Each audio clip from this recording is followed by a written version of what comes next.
Home of Rustification Nation. Yes, sir. Let's get this going.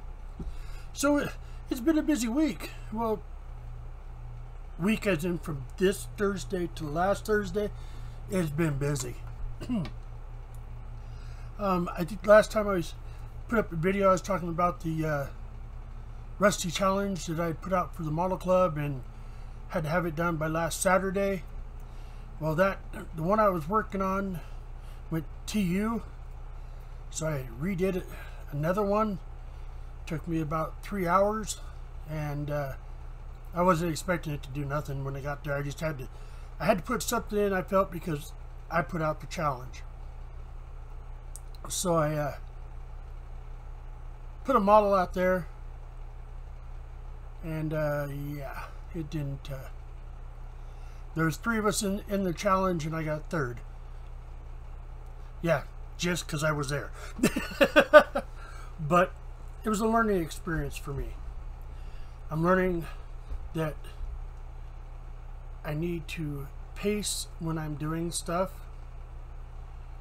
Just because I have a build to do, let's say in a month's time, I don't take half the month to take her around with something else and then spend the last 2 weeks trying to slam a build together and hope it looks good and hope it looks right. Taught myself that the hard way. But been having a whole lot of fun. And I guess I actually should step back onto that subject I was talking about that rust build. When the first one went TU on me, I pulled out another kit, simple kit, 32 Ford Coupe, and it's a Beach Boys kit. I'm looking at it, so, oh, it's simple, I can do this. Basically had 3 days to knock it out. So I jumped on it. Got it all painted. In my opinion, I cheated. I did almost all of it with rattle can. And I'm looking at it after I've got it all put together, telling myself, okay, it's a great paint job. Probably one of the best ones I've ever done with a rattle can. So now I'm going to weather it. My son and wife come home from work that afternoon. That was last Thursday. And I showed it to them. And now, I'll give you, there's a few fingerprints in it where I kind of rushed the paint job. But outside of that, and they look freaking marvelous. And my son told me, he says, Dad, you're lucky that has a couple finger marks in it. I said, why is that? He said, because otherwise I'd steal it and put it up. It's one of the best jobs you've done yet. I was like, oh. My wife said, that's beautiful. I like it. I said, all right. But I still got to weather it. I got to make this. My wife had to work Friday for a little while to fill in. So I sat down and got out some panel liner and did the panel lines on it. And I'm looking at this thing, and the panel lines are coming out pristine. And I'm just like, you know, this kit's telling me that it doesn't want to be rusty. It doesn't want to be weathered. It wants to be shiny and pretty. I said, all right. So I put it up, and then, like I said, I built the other one. And the only thing I did, being honest with y'all, is I had a body in my paint booth for probably a year and a half. And whenever I'd go to shoot paint with my airbrush, I'd be like, I wonder how this is going to lay. And I'd lay a couple runs on the side or top, whatever, to see how it looked and to see what the color was going to be like. I decided Friday night I was going to build that car. I was going to make it for the show with that car, or the club meeting with that car. So I spent 2.5 hours slapping it together. You know, didn't really do a whole lot to it other than literally slap it together. And yeah, it's not even worth seeing a picture of it. It's that way hideous. It's bad. But so I'll show you the 32 I did. I'm still not done. I gotta go back and do some cleaning on it. Rear bumper sagged on me, so I gotta pull that off. I got to drill holes and put pins in the rear tail lights so that they can go where they need to go. They kept falling off. There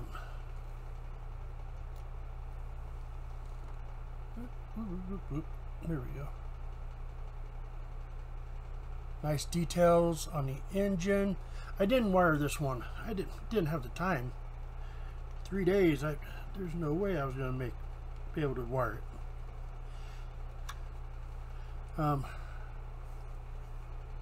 Pretty basic. Sorry guys. I know I'm gonna catch hell for that. Oops.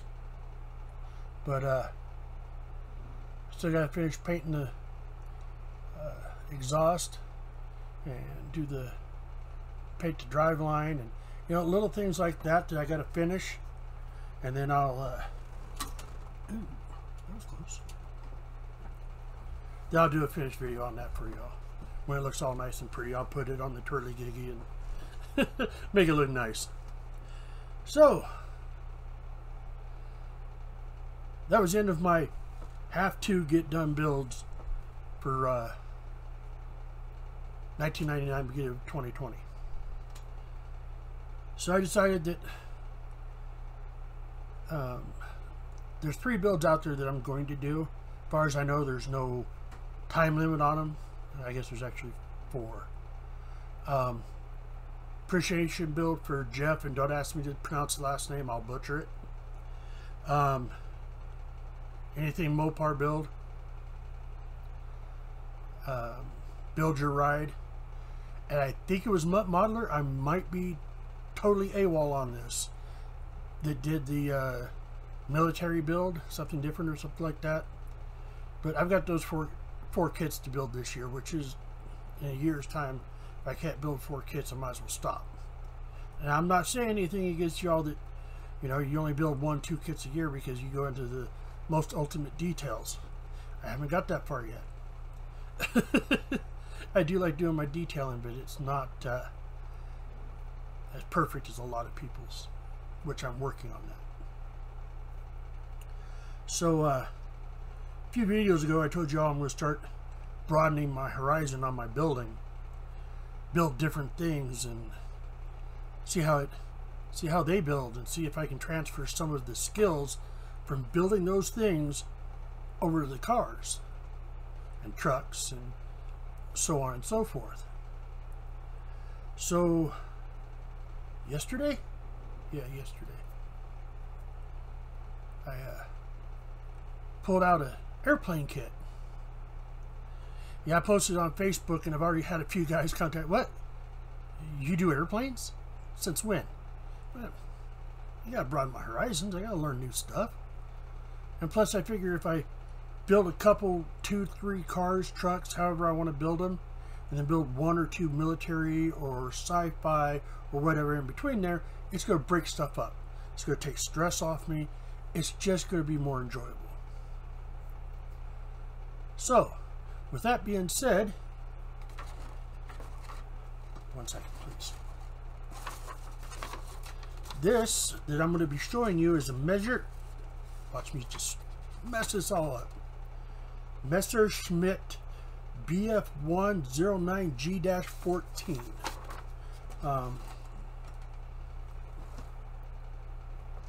It's that kit there. So I pulled it out yesterday. Figured I want to learn. I want to change things up. So I started messing with it. I got it about that far.